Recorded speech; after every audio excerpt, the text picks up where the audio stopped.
Our second area of study is East Asia, South Asia, the Middle East, and North Africa, though I will focus on China and India in Eastern and Southern Asia respectively.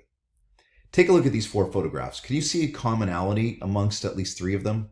I'll wait. Go ahead, raise your hand when you see it. That's right, religion. As we're going to see, religion plays a huge role in the daily lives of the individual in much of these upcoming regions. Let me point out the specific locations of our upcoming studies, section 2 of this course, and give you a few tidbits of information, and then we'll dive in. This map depicts East Asia.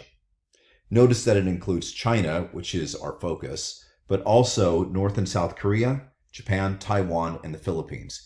Even the far eastern portions of Russia, Siberia, are part of this particular region. China. China is the largest country in both land area and population in East Asia. And in fact, with around 1.4 billion people, China is the largest country in population on Earth. China is also the long, historic, dominant cultural force in the region and has been so for several thousands of years.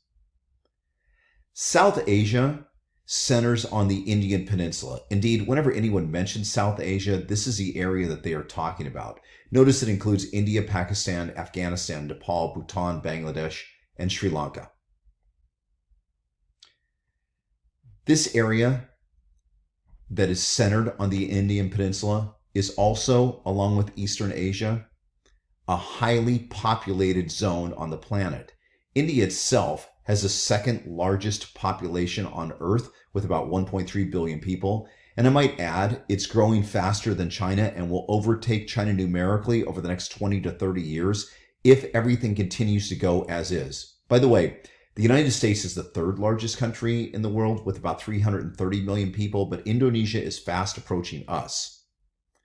Again, the countries associated with South Asia are India, Pakistan, Afghanistan, Nepal, Bhutan, Bangladesh, and Sri Lanka. The Middle East and North Africa, sometimes referred to as the Arab world, though as we will see, this region is a complex ethnic, linguistic, and religious landscape, has less than half the population of either of those two largest countries, China or India. But it's much larger in land area, stretching from Morocco all the way over to Afghanistan.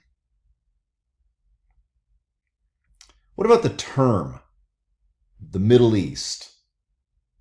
Many people do not like that term because it originated outside the region. Primarily, the usage of this term began during World War I, which was from 1914 to 1918 mostly. That's when it was. And was a term used by the United States to describe that area, particularly to the British. Since the area that is referred to as the Middle East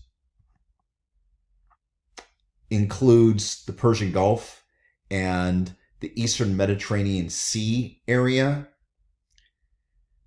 this area, up until World War I, was controlled by the Ottoman Empire. Now, I use that term loosely, controlled.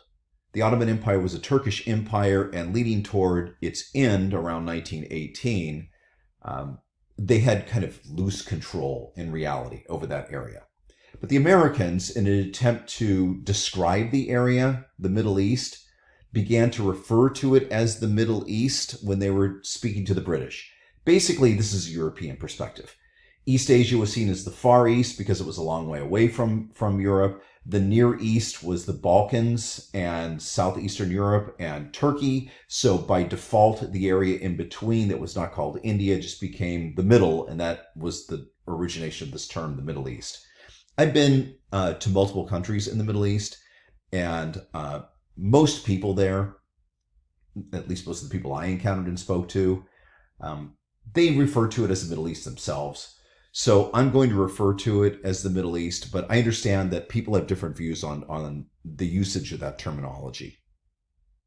North Africa includes the southern Mediterranean Sea and the Sahara Desert, more or less. This is what we would refer to as North Africa. Sub-Saharan Africa refers to Africa south of the Sahara. The word sub is derived from Latin and means below, and it's the root of the word south in English and many other languages for that matter. So the zone is below or south of the Sahara Desert. Okay, good. Now that we know where we are, let's start.